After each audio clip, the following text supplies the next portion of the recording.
भेटले मात्र शरद पवारांना भेटले नाही, एकंदरीत काय सांगाल दौऱ्यात? नेमकं आता आदित्य ठाकरे आणि राहुल गांधी हे काय करतात हे दोघांनाच कळत नाही. नेमकं शरद पवार साहेबांनी जी स्तुती केली आहे एकनाथराव शिंदेंची की त्यांनी महाराष्ट्राला पुढे नेण्याचं काम केलं आहे, येऊन त्यांना लक्षात आलेलं आहे की उद्धव ठाकरेंची कारकीर्द कुठेतरी अयशस्वी झाली याचा शिक्का हा शरद पवार साहेबांनी मारला आहे.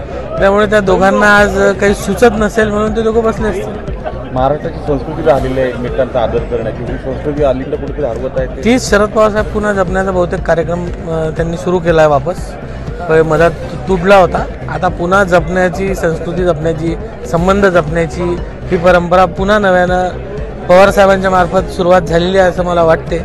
त्यांनी ती जपावी जेणेकरून पुढे पुन्हा चांगला काळ महाराष्ट्राला येईल आणि त्यांना पण येईल. उद्या व्हॅलेंटाईन डे आहे दादा, तर विरोधी पक्ष ज्या पद्धतीनं सरकारवर टीका करतात किंवा संजय राऊत, व्हॅलेंटाईन डेच्या आदल्या दिवशी काय त्यांना सल्ला काय झाला की प्रेम जपावं करावं असं म्हटलं जातं? बरं, त्यांना प्रेमाची व्याख्याच समजली नाही. 2019मध्ये त्यांनीच प्रेम तोडलं, त्यामुळे त्यांचा व्हॅलेंटाईन डेचा संबंधच नाही. ते प्रेम करूही शकत नाही.